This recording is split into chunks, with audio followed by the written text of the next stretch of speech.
Assalamualaikum warahmatullahi wabarakatuh. Selamat siang, izin memperkenalkan. Taruna Madya atas nama Marcelo Widasa Huai, NIT 2442122. Di sini saya akan menjelaskan apa fungsi dari briefing atau toolbox meeting dalam komunikasi kerja. Ya. Toolbox meeting atau sering disebut dengan safety briefing, shuttle meeting atau stand up meeting adalah pertemuan singkat, biasanya bersekitar 5-15 menit yang dilakukan oleh tim kerja sebelum memulai giliran kerja atau shift. Fungsi utama toolbox meeting dalam komunikasi kerja itu bukan sekedar rutinitas formalitas, melainkan komunikasi dua arah yang memiliki fungsi strategis. Yang pertama itu penyelarasan fokus. Sini untuk memastikan seluruh anggota tim memiliki pemahaman yang sama tentang target kerja hari itu dan tanggung jawab masing-masing.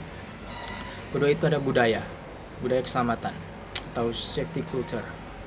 Sini mengingatkan pekerja tentang pentingnya keselamatan dan kesehatan kerja atau K3 sebelum mereka menyentuh peralatan atau area kerja.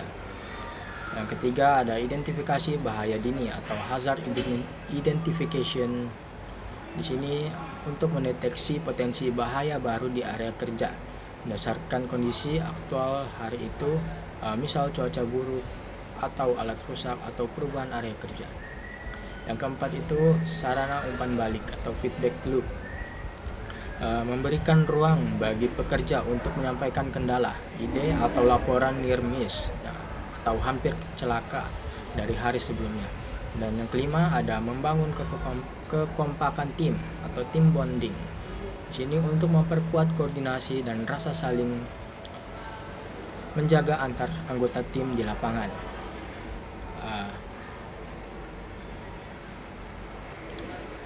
Materi yang dibahas dalam toolbox meeting harus padat, jelas, dan relevan dengan aktivitas yang akan segera dilakukan. Secara umum, materi ini dibagi menjadi 4 pilar utama. Yang pertama adalah evakuasi kerja dan keselamatan hari sebelumnya atau review. Di sini pencapaian kerja, apakah target kemarin tercapai? Jika tidak, apa kendalanya? Isu ketiga, apakah ada insiden, tindakan tidak aman atau kondisi tidak aman yang terpantau kemarin.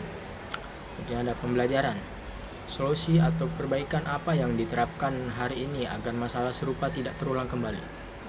Yang kedua itu adalah rencana dan target kerja hari ini atau daily plan, yang berisi tentang daftar tugas, apa saja pekerjaan yang harus diselesaikan hari ini. Dan yang kedua itu ada pembagian peran, siapa melakukan apa, di mana, dan menggunakan alat apa. Dan target waktu, batas penyelesaian untuk masing-masing tahapan pekerjaan. Yang ketiga itu ada analisis bahaya dan pengendalian K3. Ini adalah bagian paling krusial dari toolbox meeting. Pertama itu identifikasi risiko, bahaya apa saja yang ada dalam pekerjaan hari ini. Misal bekerja di ketinggian, paparan bahan kimia, area bising, atau risiko tersengat listrik. Yang kedua itu ada alat pelindung diri atau APD, memastikan semua anggota tim menggunakan APD yang tepat dan layak pakai, seperti helm, sepatu pengaman, harness, kacamata pelindung, dan lainnya. Dan selanjutnya ada prosedur darurat atau emergency response, mengingatkan kembali lokasi jalur evakuasi, titik kumpul atau assembly point, posisi kotak P3K, dan nomor kontak darurat. Dan pilar terakhir, yang keempat, adalah pemeriksaan kondisi lingkungan dan peralatan. Di sini mengecek kondisi cuaca atau pengaruh cuaca seperti hujan panas ekstrim, angin kencang terhadap aktivitas kerja lapangan. Kesiapan alat dan mengingatkan pekerja untuk memeriksa kelayakan mesin, perkakas atau kendaraan sebelum digunakan. Dan yang terakhir itu kerapian area kerja.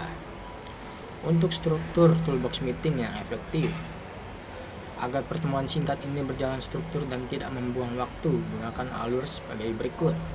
Seperti pembukaan dan sapa, evaluasi hari kemarin 1-2 menit, materi utama dan target hari ini kurang lebih 3-5 menit, fokus K3 dan GSA 3-5 menit, sesi tanya jawab atau masukan pekerjaan 2-3 menit, dan selanjutnya tips agar toolbox meeting tidak membosankan. Pertama, interaktif 2 arah. Jangan hanya berbicara satu arah, ajukan pertanyaan kepada anggota tim, misalnya, Pak Budi, apa risiko utama saat kita memasang perencah atau scaffolding siang nanti? Yang kedua itu, gunakan bahasa yang sederhana. Hindari jargon atau teknis istilah hukum ketiga yang terlalu rumit. Gunakan bahasa sehari-hari yang mudah dipahami oleh semua level pekerja. Yang ketiga, fokus pada visual. Di sini jika memungkinkan, tunjukkan langsung alat atau area kerja yang bermasalah. Dan terakhir itu dokumentasi.